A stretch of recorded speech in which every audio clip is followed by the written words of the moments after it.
In my lifetime, I've deployed hundreds of applications, and whenever I visit that application in my browser, very often I see this message right over here, not secure. Now, I've seen this message many times, so I don't panic. I just follow a few steps, and a day later, bingo bango, my website becomes secure.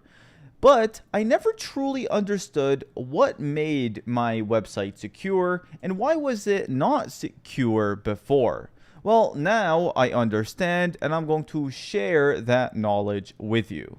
Very simply, an insecure website uses the HTTP protocol. HTTP stands for Hypertext Transfer Protocol, and protocol just means a set of rules.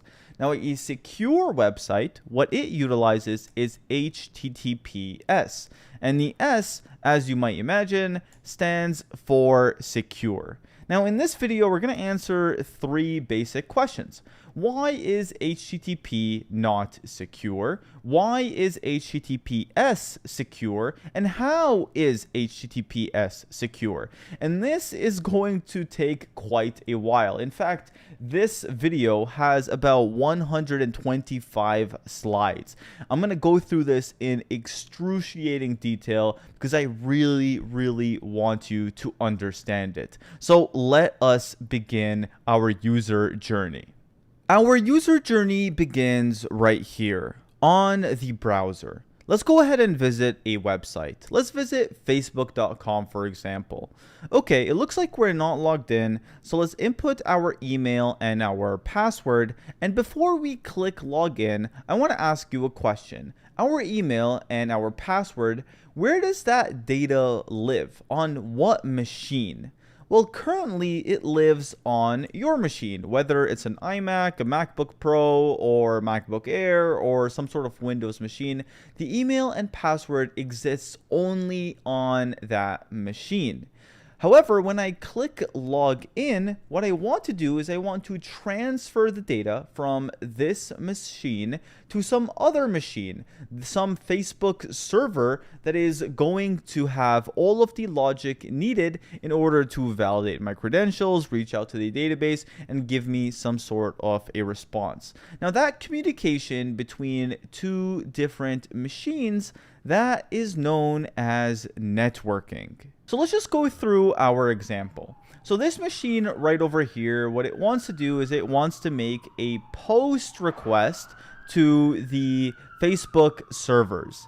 Now, inside of the post request, our data is going to live. So in the request body, we're going to have our email as well as our password. Now, the process of getting this information to the server and then getting some sort of response back is quite cumbersome. So let's just go ahead and go through it. So the first thing that our machine does before it even interacts with the other machine is it compresses the JSON data. As you can see here, there's a lot of spaces here. There's a space here, there's a space here, there's a space here. You know, all this is all fine for us. It makes it nice and readable, but it just takes up more space for the machine. So what it ends up doing is it compresses it. It removes all of the different spaces. So now it's just one big line of JSON. And the next thing that it does is it converts that JSON into binary. So it converts it into a bunch of ones and zeros.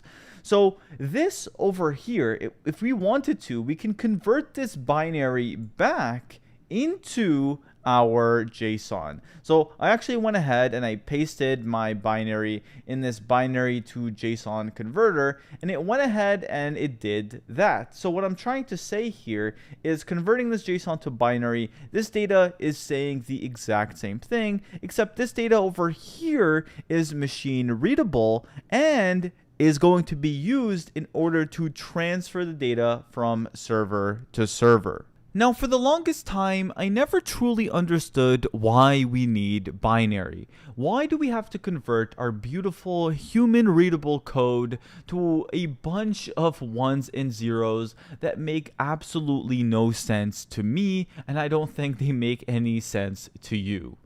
Only once I started to understand networking did I understand the powers of binary and why we need this conversion.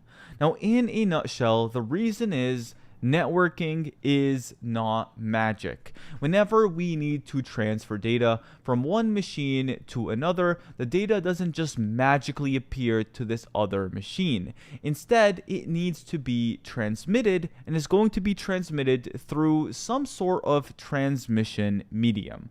So let's take a look at an example. Let's take a look at you, for instance. Let's say that you want to go from one city to another or from one country to another.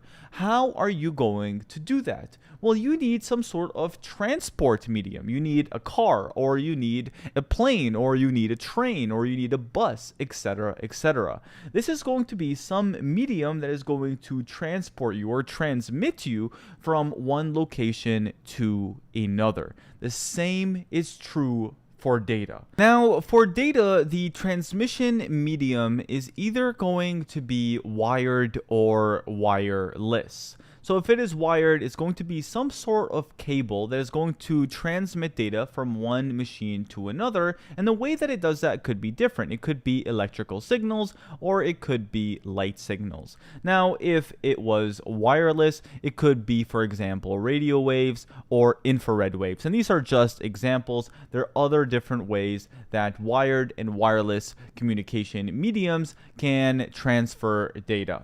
Now, what we're going to do is we're going to take a look at, for example, electrical signals. We're going to see how we can communicate data from one machine to another with electrical signals. And the process is going to be very, very, very similar for other mediums. So let's just say I want to transmit this byte of data. So a byte contains 8 bits, and a bit is either going to be a 0 or a 1. I have a cable that is connected to 2 different machines, and I want to transmit it. How are we going to do that?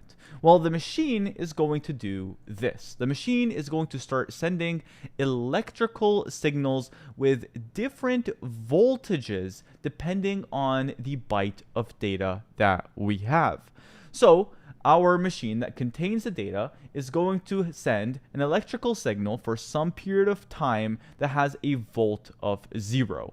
Now, our other machine that is getting the data is going to grab that signal and it's going to say, oh, this has 0 volts.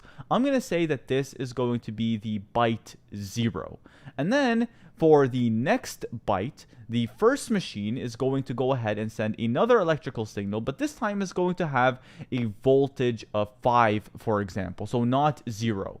Then the other machine, the machine that's getting the data, I'm going to call it machine 1. Machine 1 is the one that's transmitting the data. The machine 2 is the one that's getting the data. So machine 2 is then going to go ahead and say, oh, okay, well, this electrical signal has a voltage of 5. Thus, I am going to say that this is going to be 1 byte, and so on and so on and so on. So you can see here 0, 0. These two electrical signals have 0 volts. This guy right over here has 1 volt, and so on and so on. And hopefully you can see now how networking really works. So we have these different electrical signals, and they are going to be correspondent of different bits, which are then going to be converted into bytes. And then all of these different bytes are going to come together to form our data. Okay, so now that we know that, let's just take a look at your setup. So for example, you have a machine and the machine is connected to the internet. How is it connected to the internet?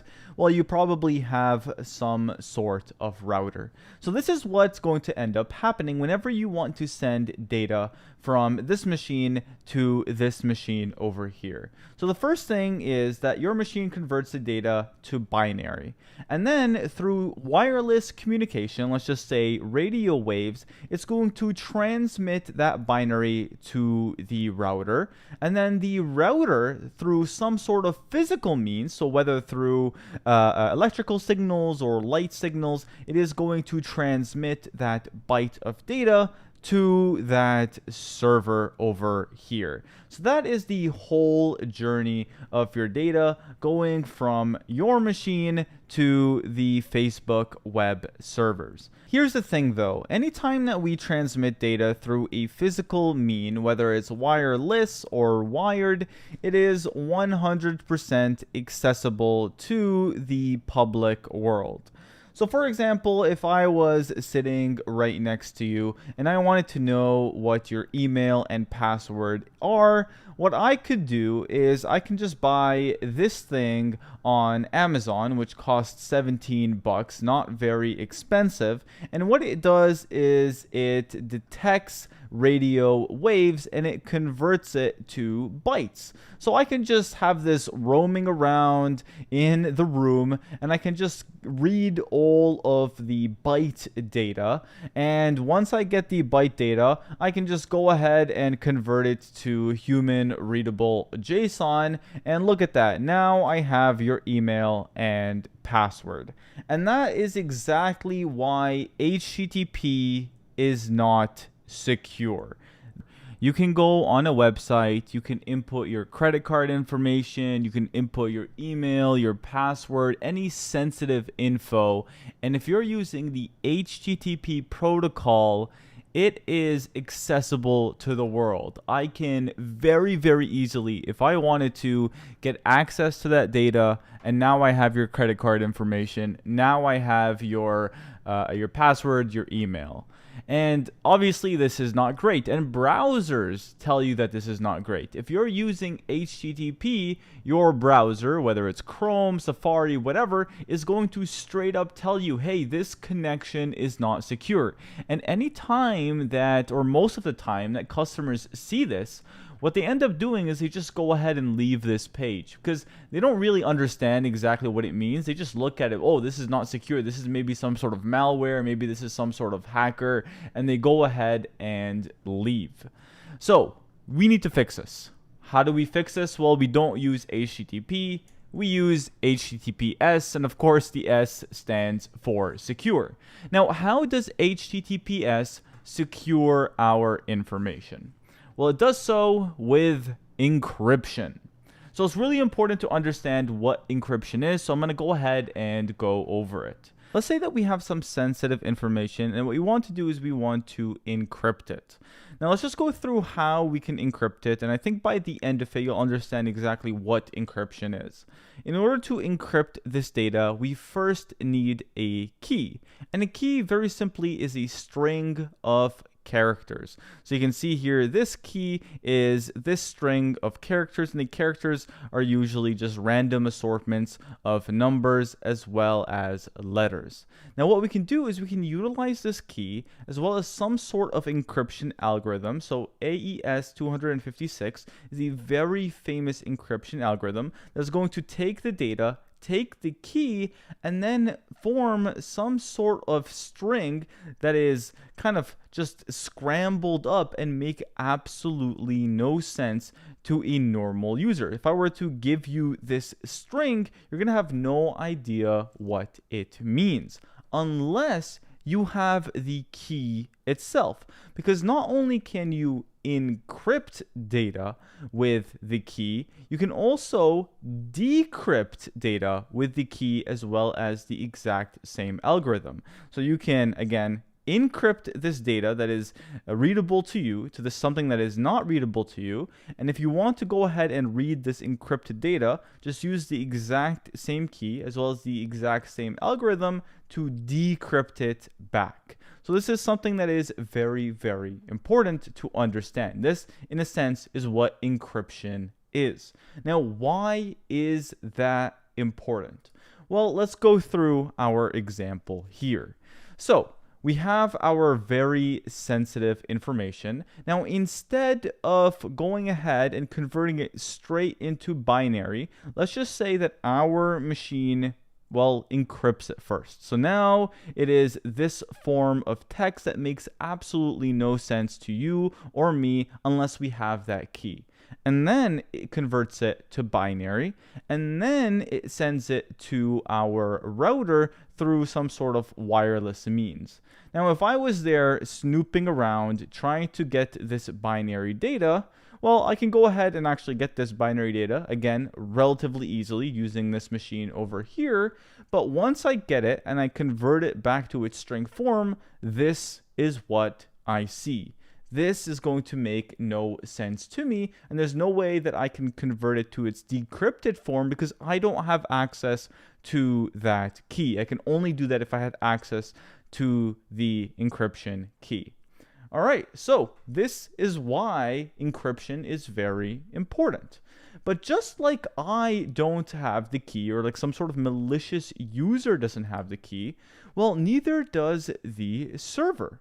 So let's kind of go through this entire step again. So we have our data, and we go ahead and we have our key within our computer. We encrypt it using that key, and then we, of course, convert it to binary. We send it over the network. Now our server has it. It has it as binary. It converts it back to its string form, and now it has this data over here.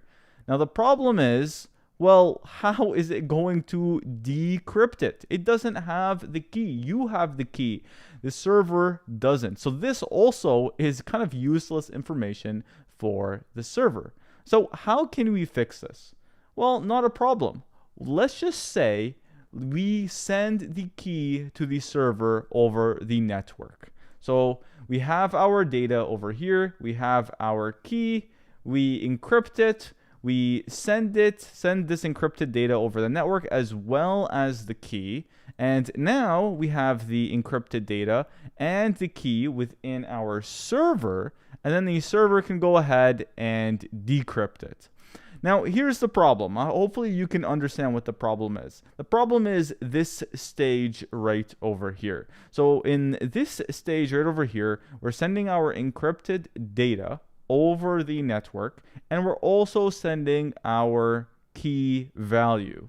Now remember, this is public. Anybody can access this. So here's me. I'm a bad actor. I'm snooping around, and now I have access to this encrypted data, and I also have access to this key.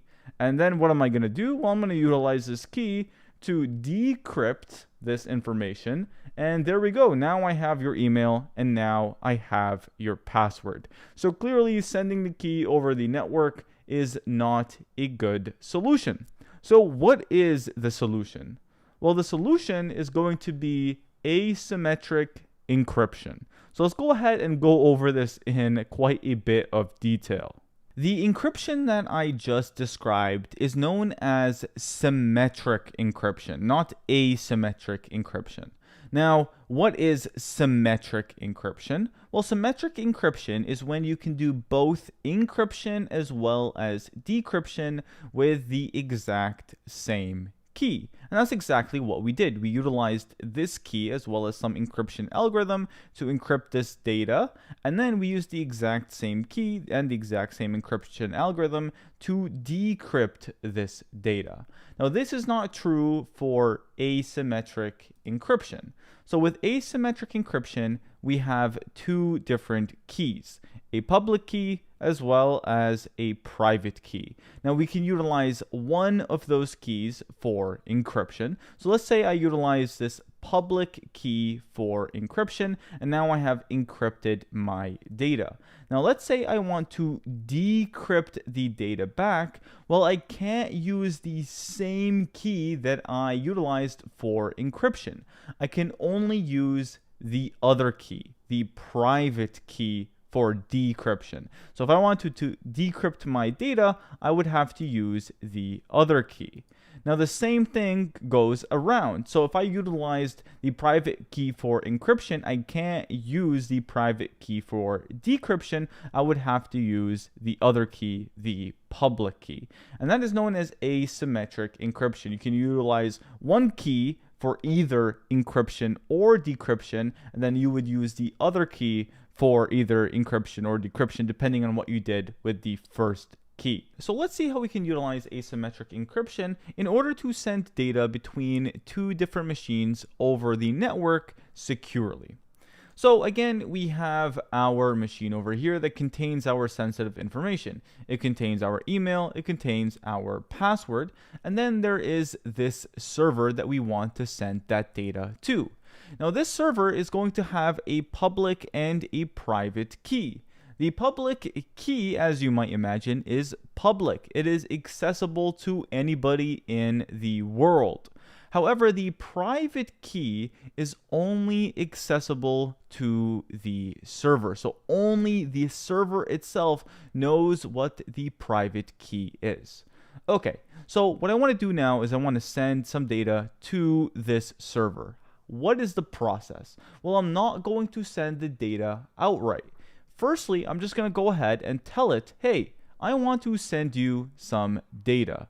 The server is going to acknowledge that, and it's going to send me its public key. Now, if I was over here reading exactly what this value was, and I got access to this public key, who cares? It's public. I can go ahead and Google it and figure out exactly what it is. Again, it is accessible to everyone in the world. So now, well, this computer, my machine, has the public key, and it also has the key that it wants to do the symmetric encryption with. Now, of course, we can't just send this over the network because then I can get access to it. But what I can do is I can take this public key that the server returned to me and encrypt this symmetric key. So I can encrypt it now. And then what I can do is I can send that encrypted symmetric key back to the server. And if I was in the middle, I had access to it, well, I cannot decrypt it because remember, encryption is going to happen with the public key, but I cannot decrypt with this public key. I would have to decrypt with the private key. Who has access to the private key? Not me, just the server. So again, I can't do anything about this. I can still get access to this value, but I can't decrypt it. I might have access to this value over here as well as the public key, but again, I cannot decrypt with the public key. I can only decrypt with the private key, which only the server has access to. So now the server is going to have access to this encrypted symmetric key, and it also has access to the private key. Well, now it has decrypted this key, and now both the server over here, or both my machine as well as the server, have this symmetric key that they can utilize in order to transfer data securely. Now, this seems great. Is this HTTPS? Is this the whole process? Well, unfortunately, no. So this is far, far better, but it does have its security flaws. Let's try to understand exactly what that is. To do that, let's just go through this scenario again. I have some data I want to send to this server. So what do? I first tell the server, hey, I want to send you some data. Now, me being the malicious person that I am, instead of listening in, what I can do is I can intercept this request. So instead of sending it to the server, you send it to me. And over the public network, this is 100% possible. This is known as a man-in-the-middle attack. Now, I have my own public key and my own private key.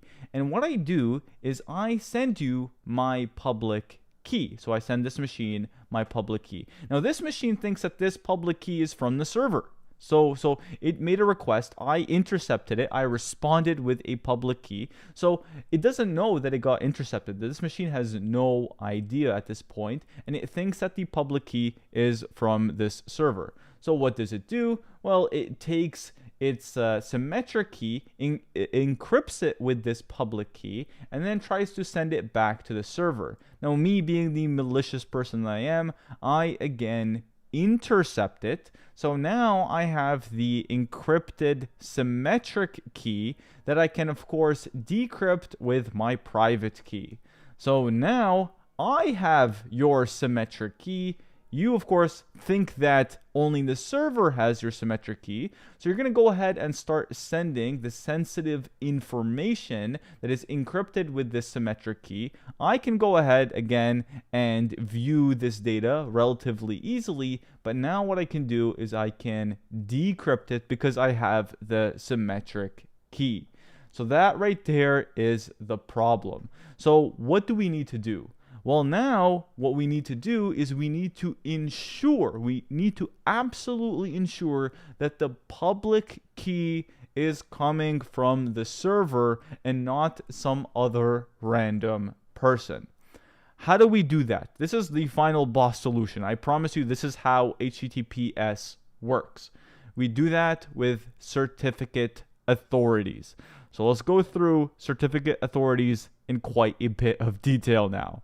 So let's go through this exact same scenario, but this time with a certificate authority. So we have our machine that contains the data, we have the server that we want to send the data to, but now we also have a certificate authority. Now you might be asking, well, what in the world is a certificate authority? A certificate authority is a third-party entity that is trusted by the browser. So trusted by Chrome, trusted by Firefox, trusted by Safari, trusted by whatever browser that you are utilizing. And in order to become a certificate authority, you have to go through a pretty rigorous process. And there's not a lot of trusted certificate authorities out there.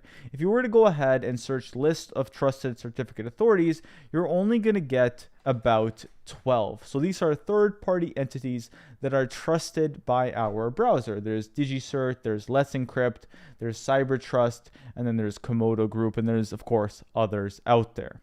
Okay, so let's just go through this exact same scenario, but this time with the certificate authority. Now, one thing I do want to note is that just like the server has a public key that is accessible to the world and a private key that is only accessible to it, so does the certificate authority. It has a public key that is accessible to the world. I can very easily Google what the public key is of a certain certificate authority is, but I don't know what its private key is. The private key is very specific only to the certificate authority. Only the certificate authority knows the value of this private key. All right, so now that we understand that, I'm going to quickly just apologize in advance. There's going to be a lot of asymmetric encryption here. There's going to be quite a bit of keys. I'm going to try to go through this as slow as possible, but if you do get confused, please pause the video, go back, and try to kind of understand what's going on here. I'll try to do my best. Okay, so we have my data over here that I want to send to the server. What do? I do the exact same thing. I'm like, hey, I want to send you some data. Now, instead of the server sending me back the public key, this is what the server does. The server sends the public key to the certificate authority. And what the certificate authority is going to do is create a certificate. And a certificate very simply is a text file that contains information and is grouped into 3 different parts. So let's kind of go through that in a little bit more detail. So the first part is going to contain basic information about who we're issuing the certificate to. So we're going to issue eventually the certificate to this server, and this server is facebook.com. Remember, this is the facebook.com server. So it's going to contain information about, the domain, as well as maybe where this server lives. Maybe it lives in Berlin, for example, as well as some other information that I just decided not to add in here. And then it's also going to contain information about who is issuing the certificate authority itself. So let's just say that the certificate authority that we utilize is DigiCert. Well, over here it's going to contain information about DigiCert and maybe where the server lives, like Canada, for example, as well as, again, some other information that I just decided to omit. All right, so that is the first part of this certificate.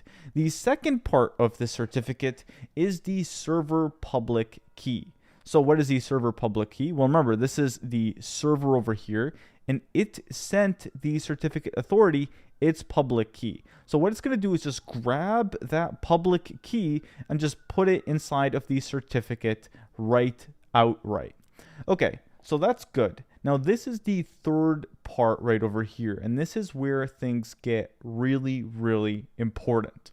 What the certificate authority is going to do now is take the server public key, and it's going to encrypt it with the certificate authority private key. And now what we have is an encrypted server public key.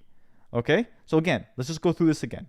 So we have the public key and we have the private key of the certificate authority. And again, I can encrypt with the public key if I want to, or I can encrypt with the private key. But if I decide to encrypt with the private key, only the public key can decrypt it. All right, so I'm going to go ahead and I'm going to encrypt this server public key with this private key, and now I have this encrypted server public key, and that's going to contain all of the information inside of the certificate. Now, this portion right here is known as a signature. This is saying that, hey, this trusted certificate authority just signed this certificate with its public key, or with this private key right over here. Now, one thing I want to quickly just stress here is that we're not sending back the private key itself. What we're doing is we're just sending back the encrypted server public key that is encrypted with this private key of the certificate authority. Okay, so with that being said, what's going to happen now? Well, what's going to happen is the certificate authority is going to send back this certificate that contains this information. And then what's going to happen is the server is going to send this certificate to our machine. Okay, so it's going to send it to our machine. Now, this is what our machine is going to do in order to 100% validate that the server public key is actually coming from our server and not some malicious user. It's going to take this certificate, so now it has this information. And what it's going to do is it's going to take a look at who issued this certificate. So in this case, it is DigiCert. So it's going to say, hey, DigiCert, I want your public key, give it to me.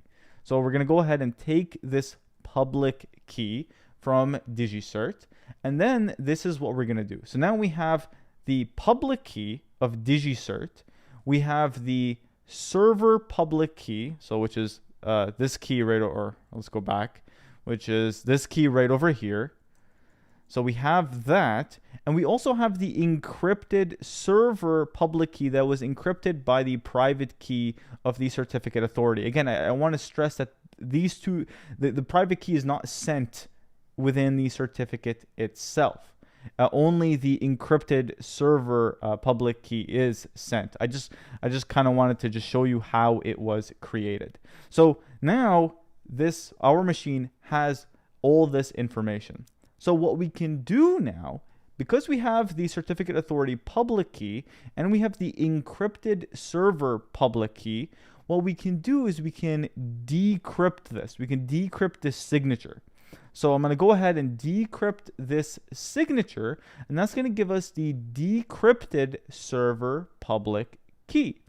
And now, in order to 100% validate that the server public key was indeed coming from Facebook.com, what I would do is very simply check, hey, does the decrypted server public key equal to the server public key over here? If that is the case, then I know that this is indeed the server public key. And then what I can do is I can kind of go through that exact same process that I highlighted before in order to form that symmetric key. And then we can form that encrypted, a secure session between my machine as well as the server. The last thing that I want to talk about is chain of trust. So like I said in a previous slide, there's only a few listed trusted certificate authorities out there. Now, hopefully this goes without saying, but the private keys of these certificate authorities 100% have to be secured. If they are compromised, that is not good news. Why is that not good news? Well, there are billion-dollar companies out there that rely on these certificate authorities.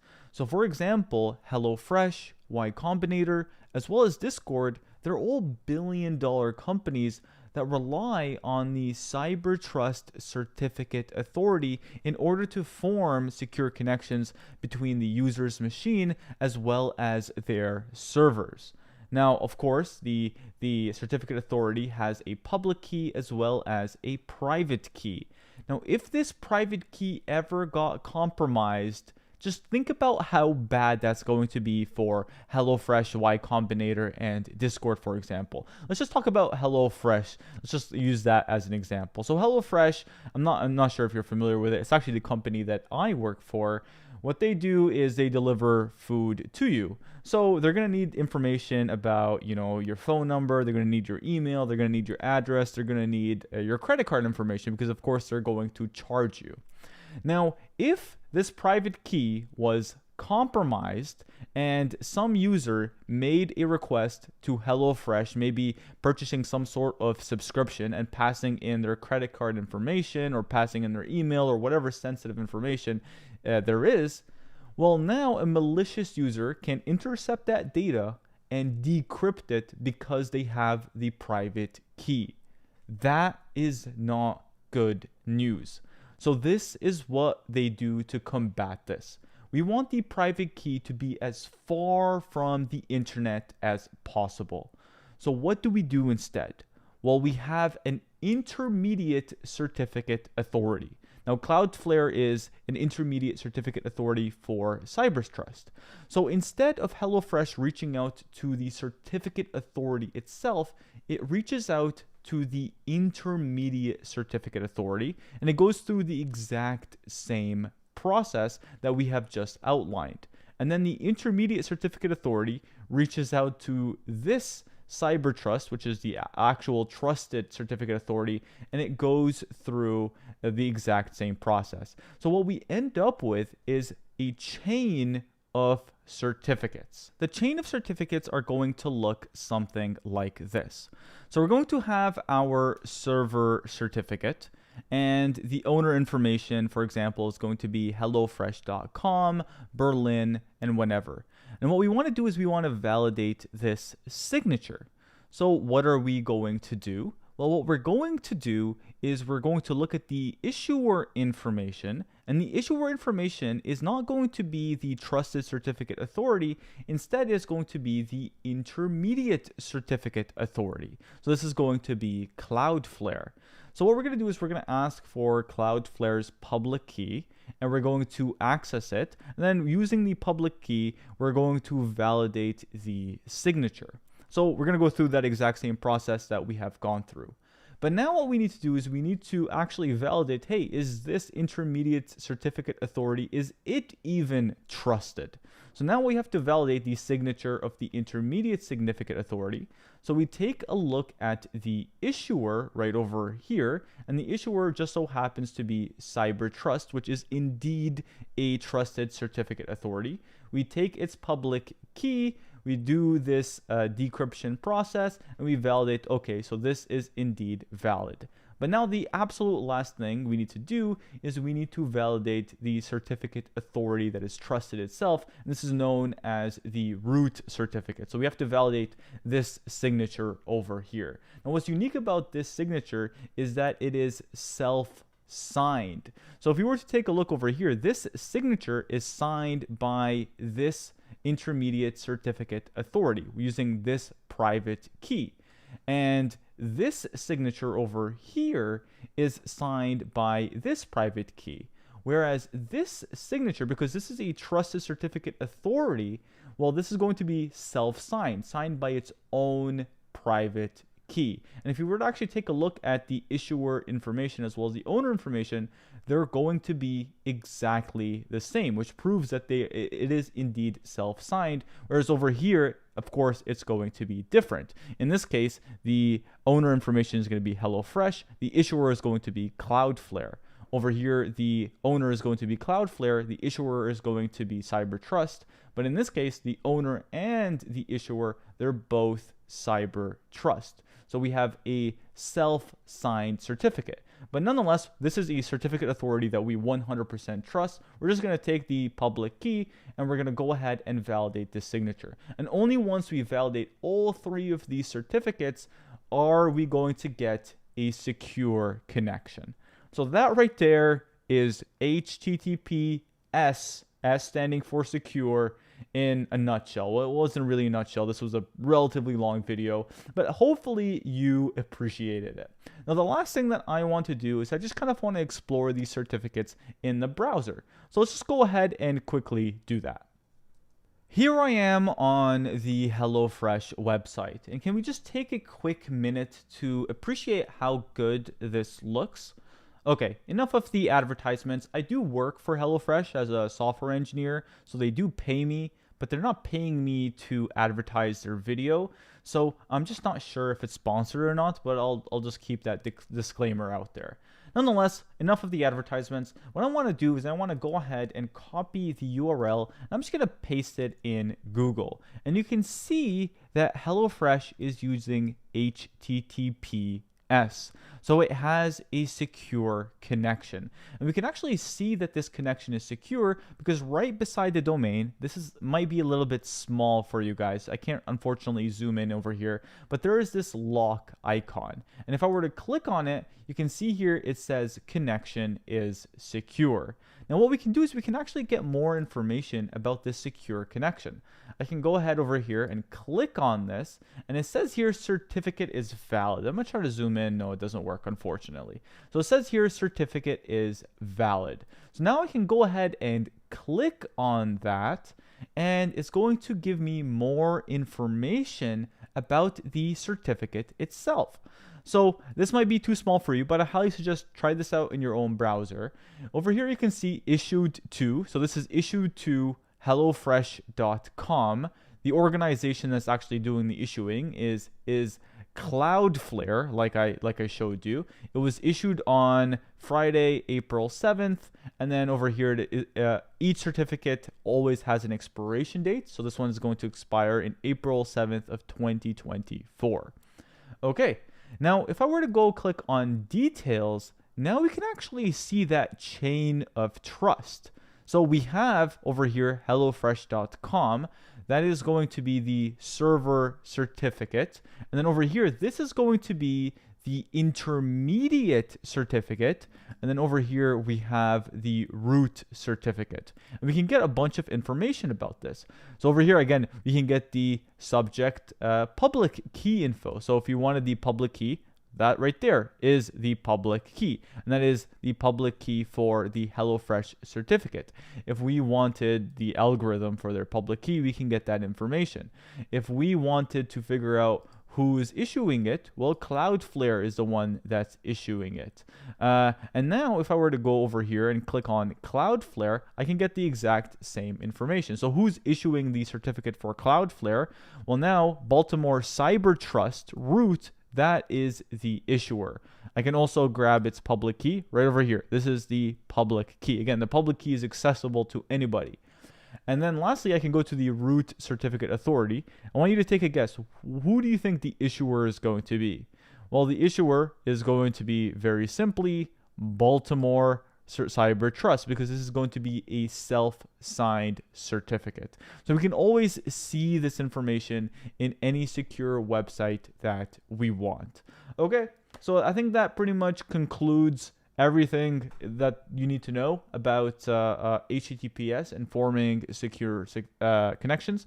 This did take me quite a while to not only film, but to understand. So hopefully you do appreciate it. Give this video a like or a dislike. If you absolutely hated my explanation, I don't mind. Just go ahead and utilize this info.